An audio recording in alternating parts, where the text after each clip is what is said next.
Hello friends, I am Anil Narula. I am the director of Anil Narula's IAS Study Center, Chandigarh. Friends, आज हम एक बहुत important topic पे बात करने जा रहे हैं. मैंने पिछले 4-5 साल से, ज़्यादा तो नहीं हुए, लेकिन 4-5 साल से ये ऑब्ज़र्व किया है कि इंटरनेट के आने के बाद यूट्यूब पे, गूगल के बाकी रिसोर्सेज पे आजकल एक ट्रेंड चल पड़ा है. वो ट्रेंड है कि आईएएस टॉपर्स की जो स्ट्रेटजी है, आईएएस टॉपर की गाइडेंस है, वो बहुत रेलेवेंट है. राइट. अब उसमें क्या होता है कि मुझे लगा कि शायद कुछ लोग गाइड होने की बजाय मिसगाइड भी हो रहे हैं, क्योंकि ये ऐसा एग्ज़ाम है कि जिसको हर कोई पास करना चाहता है. हर एक एस्पायरेंट का ड्रीम होता है कि उसको इतनी अच्छी जॉब मिले, एक रिस्पॉन्सिबिलिटी वाली जॉब मिले, अथॉरिटी वाली जॉब मिले.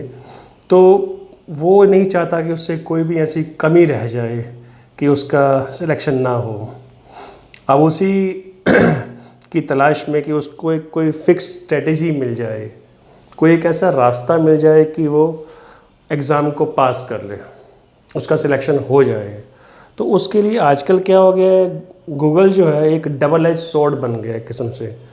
इसका फ़ायदा भी काफ़ी है अगर आप रेलेवेंट चीज़ ढूंढ रहे हैं. इसका नुकसान भी उतना ही है अगर आप मिसगाइड हो गए.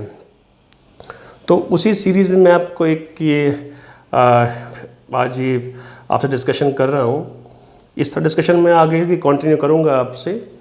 तो ये काफ़ी इम्पॉर्टेंट डिस्कशन है आज की कि क्या वाकई इन आईएएस टॉपर्स के पास कोई स्ट्रेटजी है जिसको फॉलो करके आप सब लोग जो हैं आईएएस, आईपीएस या पीसीएस अफसर बन जाएं. क्या वाकई स्ट्रेटजी में कोई चीज़ होती है? अब मेरा इस सवाल यही है कि जितने भी आईएएस टॉपर्स हैं, पहले हम उनको डिस्कस करते हैं, जिनको हम टॉपर्स कहते हैं. जो बच्चे पहले आपके साथ पढ़ाई कर रहे थे वो आज टॉपर बन गए हैं, तो आपको उनको देखने का नज़रिया वो बिल्कुल चेंज हो गया अब आपका. राइट. आपको लगता है कि इसमें कोई ख़ास बात थी इसलिए ये बना है. टॉपर अंदर से ये जानता है कि मुझ में ऐसी कोई ख़ास बात नहीं थी, बाकी सब लोग भी हार्ड वर्क कर रहे हैं, मैंने भी हार्ड वर्क किया है, तो मेरा उसमें क्लिक हो गया, उनका नहीं हो पाया. बट जो बाहर बैठे हैं, जो नहीं बन पाए, मेहनत करने के बाद भी कुछ गलतियां हो रही हैं, कुछ किस्मत की बात है, चलो वो अलग मुद्दा है. तो उनको लगता है कि शायद जिसका सिलेक्शन हुआ उसका कुछ खास मंत्र है, कुछ खास बात है, तो वो टॉपर को उस तरीके से ही देखना शुरू कर देगा वो. अब क्या होता है, बनने के बाद बड़ी बड़ी दिमाग में बातें भी आती हैं. एक तो लोग इतना ज़्यादा चढ़ा देते हैं सिर के ऊपर आपको कि आपको समझ नहीं आता कि बोलना क्या है, कहना क्या है किसको. बुरा मत माने, सबके बारे में ऐसी बात नहीं बोल रहा हूँ, लेकिन कुछ लोग जो हैं वो काबू नहीं आती हैं. ठीक है. वो अब होता क्या है कि स्ट्रेटजी पहली बात ये समझिएगा कि हर टॉपर के अंदर एक ख़ास बात ये रहती है, हर सक्सेसफुल बंदे की कुछ ख़ास बातें कॉमन क्या रहती हैं वो आप भी जानते हैं, मैं भी जानता हूँ. सारे एक ही बात बोलते हैं कि वो काफ़ी हार्ड वर्क करते थे, काफ़ी सिंसियर थे, ऑनेस्ट थे अपनी अप्रोच में, डेडिकेटेड थे. ठीक है. बहुत कम लोग इसे ही बोलते हैं लक को. मैं पर्सनली इसको भी एक इम्पॉर्टेंट फैक्टर मान के चलता हूँ, क्योंकि कंपटीशन है. कंपटीशन में सब लोग ऑलमोस्ट आप समझ लीजिए कि मैक्सिमम लोग तैयारी जो करने वाले हैं वो लोग हार्ड वर्क भी कर रहे हैं, सिंसियर भी हैं, ऑनेस्ट भी हैं, डेडिकेटेड भी हैं. फिर भी उनका नहीं होता. तो ये 1% मैं हालांकि थोड़ा सा ज़्यादा मानता हूँ, बट फिर भी आप लोगों के लिए मैं उसको बोल रहा हूँ कि ये 1% काम करता है. बट इस सब के बावजूद भी यही क्यों टॉपर बने, आप क्यों नहीं बन पाए, उसकी कई वजह हो सकती हैं और उन वजहों को हम टाइम पे डिस्कस करते रहेंगे. बट जो आजकल का मेरा I am very sorry for that, जो आज का मेरा टॉपिक डिस्कस करने का है वो स्ट्रेटजी के बारे में है. होता क्या है, सक्सेसफुल होने के बाद सब लोग टॉपर के पास पहुंच जाते हैं, उनको कोई इंस्टीट्यूट बुलाते हैं या फिर आजकल वो अपने वीडियोस अपलोड करते हैं, अपनी कहानियाँ शेयर करते हैं कि वो पहले क्या थे, उन्होंने तैयारी कैसे की, ऐसे की वैसे की, बहुत कुछ बताते हैं। तो जो उनको सुनते हैं, उनके बारे में पढ़ते हैं, उनके वीडियोस देखते हैं, तो उनको लगता है कि जो कुछ ये बोल रहा है शायद यही एक स्ट्रेटजी है। इस तरह स्ट्रेटजी को फॉलो करके, इन्हीं बातों को फॉलो करके हम भी आगे बढ़ सकते हैं। वो किसी बुक का नाम बता रहा है, किसी एक वेबसाइट का नाम बता रहा है, या फिर किसी नोट्स बनाने के तरीके के बारे में बता रहा है आपको, या फिर किसी जगह के नोट्स के बारे में बता रहा है, तो आपको लगता है कि आप भी शायद उसी तरीके को फॉलो करके, जिसको आप स्ट्रेटजी कह रहे हैं, आप भी शायद आईएएस बन जाएंगे, राइट। बट यहाँ एक ध्यान रखना स्टूडेंट्स कि यहाँ पे प्रॉब्लम क्या है कि स्ट्रेटजी नाम की कोई चीज़ नहीं होती है। अब मैं आपको एग्जांपल देता हूँ।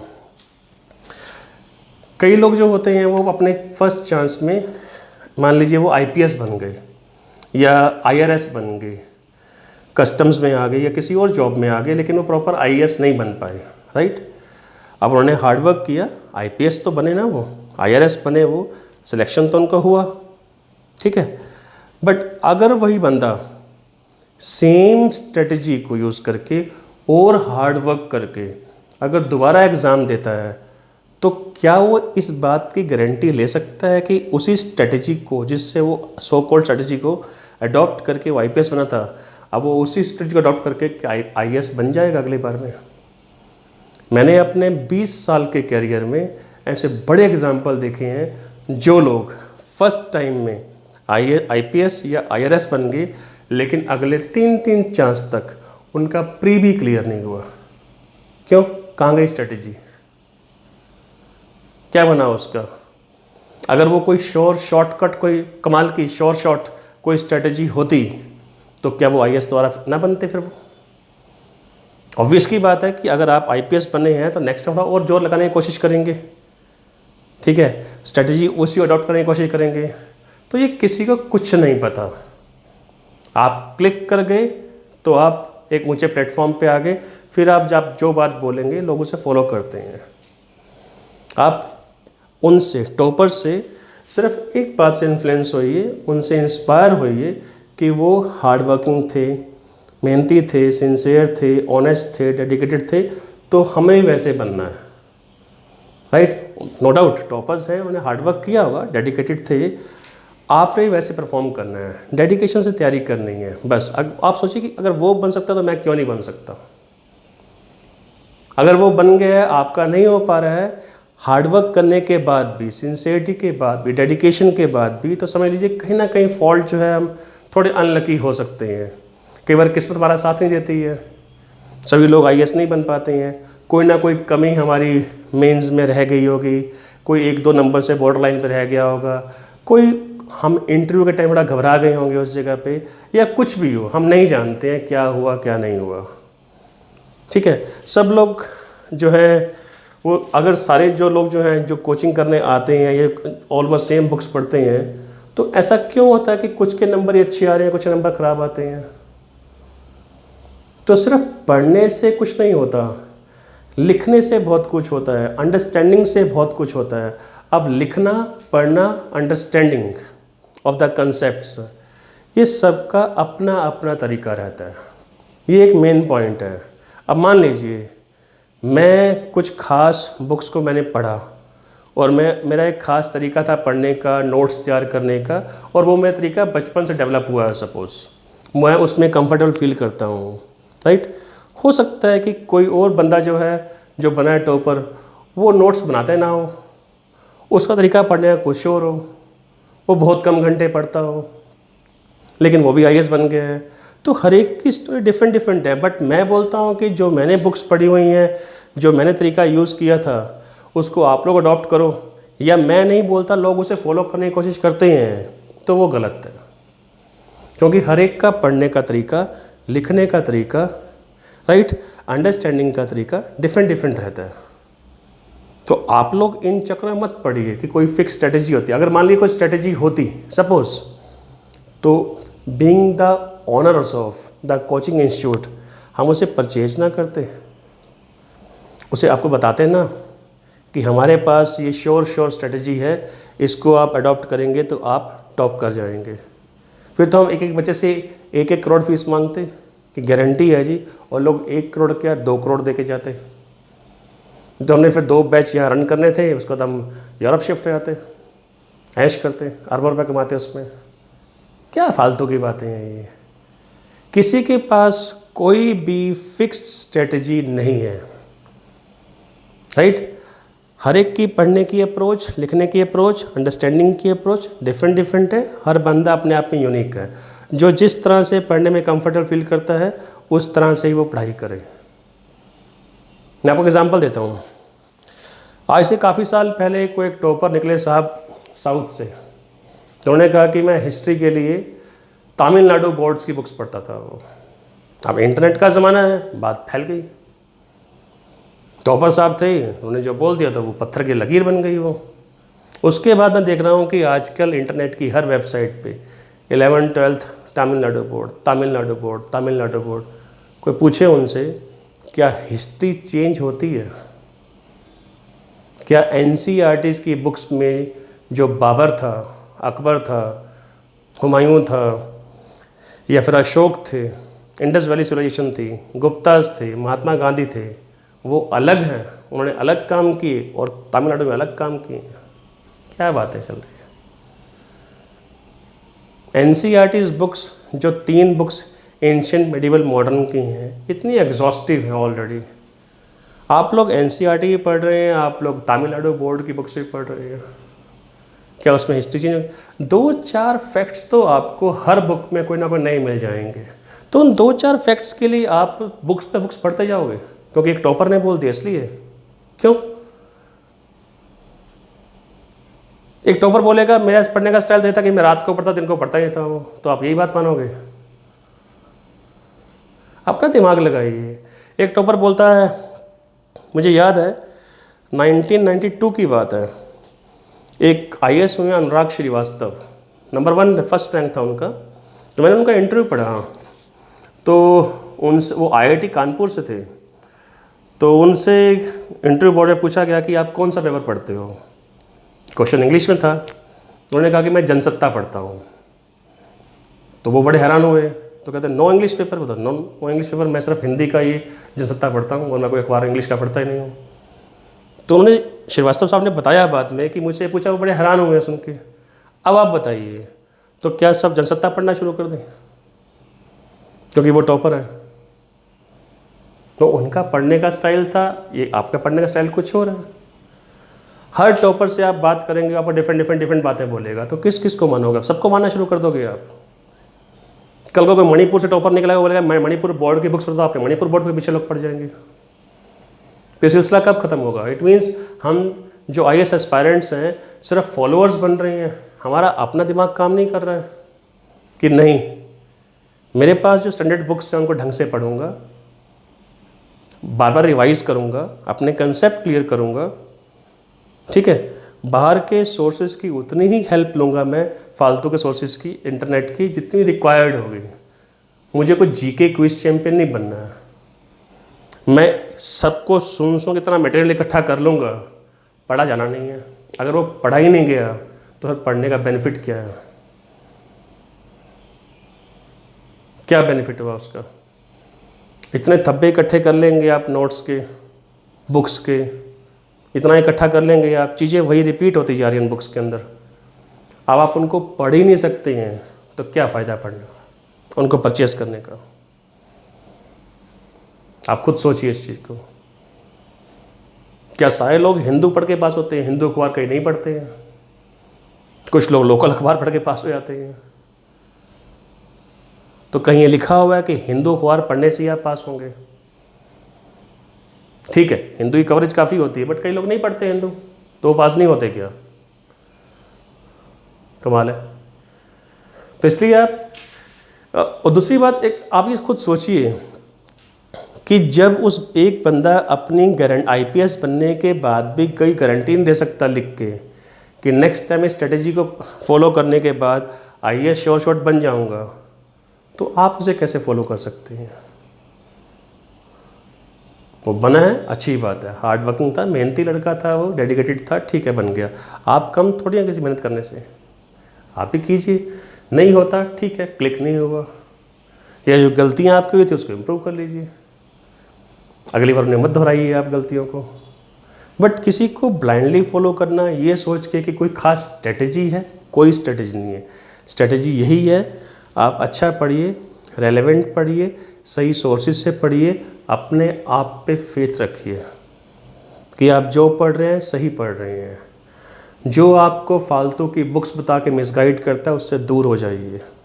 अपने रूम में से फालतू की बुक्स जो रेपिटेटिव हैं उनको निकाल दीजिए।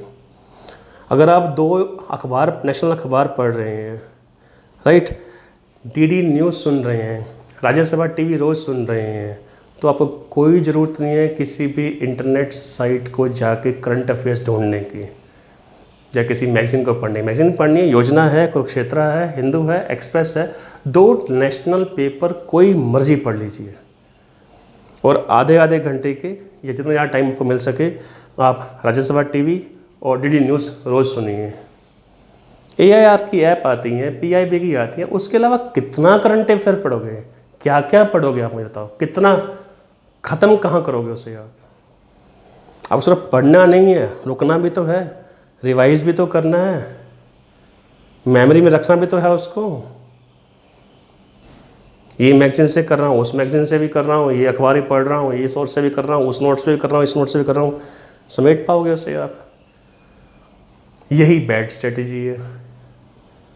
आपके पास जो है उसे ढंग से पढ़िए, फालतू क्लटरिंग इकट्ठी मत कीजिए, ठीक है। अपने माइंड को, अपने कमरे को साफ़ कीजिए, लिमिटेड बुक्स रखिए, लिमिटेड चीज़ रखिए, लेकिन रेलेवेंट और अच्छी बुक्स रखिए, अच्छे सोर्स पे फॉलो कीजिए। जिसको आप फॉलो एक को कर रहे हैं उस एक पे भरोसा रखिए, अगर आपको अच्छा लगता है तो 10 जगह मत भटकिए, ठीक है। जो आपको नेगेटिव बातें बोलता है उससे दूर हो जाइए। हार्डवर्क करने के बाद भी, सब कुछ सही करने के बाद भी अगर आपके मार्क्स कम आ रहे हैं, सिलेक्शन नहीं हो पा रहा है, तो फिर वो थोड़ा भगवान पे छोड़ दीजिए, तो उसने कुछ अलग लिखा हो आपके लिए। लेकिन हर चीज़ पे ना अपना दिमाग अप्लाई कीजिए। शॉर्टकट्स इस एग्ज़ाम में नहीं है, शॉर्टकट्स के पीछे मत भागिए, बने बनाए नोट्स के चक्रों में मत रहिए, अच्छी बुक्स पढ़िए, अपने आप चीज़ें क्रिएट करने की कोशिश कीजिए, अपना दिमाग लगाइए, खुद बुक्स पढ़िए, उनके नोट्स बनाइए। अखबार पढ़ रहे हैं, अखबार से नोट्स बनाना सीखिए। अखबार में भी क्या रेलेवेंट है क्या नहीं है, मैगज़ीन में क्या रेलेवेंट है क्या नहीं है, उसे अंडरस्टैंड कीजिए। सब कुछ पढ़ने मत बैठ जाइए। हर चीज़ के लिए इंटरनेट के ऊपर मत जाइए कि यहाँ पे ये अखबार एनालिसिस होता है, यहाँ पे इस मैगज़ीन का एनालिसिस होता है, यहाँ पे इस चैनल का एनालिसिस होता है। किसको एनालाइज करें? अपना दिमाग कब लगाएंगे आप? अब अगर आप हर चीज़ के लिए औरों पे डिपेंडेंट हो जाएंगे तो आप IAS बन के क्या कर पाएंगे? फिर कहाँ जाएगी आपकी क्रिएटिविटी? वहाँ भी फिर यही हाल होगा आपका। तो अपने आप पे फेथ रखिए, हार्डवर्क कीजिए, स्मार्ट वर्क कीजिए, अच्छे सोर्स से पढ़िए, रिपीट कीजिए, रिवाइज कीजिए, टेस्ट दीजिए, इवेल्युएट कीजिए और शॉर्टकट्स मत अप्लाई कीजिए, ठीक है। अपना दिमाग अप्लाई कीजिए, आपका दिमाग आपको बोल देगा क्या सही है क्या गलत है, ठीक है। कंटेंट के पीछे मत भागिए, सब जगह कंटेंट ऑलमोस्ट सेम है, ग्रामर का फ़र्क पड़ता है बस। स्ट्रेटजी कुछ नहीं होता है, हर टॉपर की अपनी स्ट्रेटजी होती है, ये ध्यान रखिएगा। किसी के पास इस बात की गारंटी नहीं है कि वो आपको इस स्ट्रेटजी को फॉलो करवा के पास करा देगा, मैं मान जाऊंगा, मैं टीचिंग बंद कर दूंगा। कोई शॉर्ट ये बात बोल सकता है? ये कंपटीशन है, सब इक्वल है, गधे घोड़े सब बराबर हैं यहाँ पे, ठीक है। आपको कुछ भी गाइडेंस चाहिए हो, कुछ भी चीज़ पूछनी हो आपने, आप जब चाहे मुझे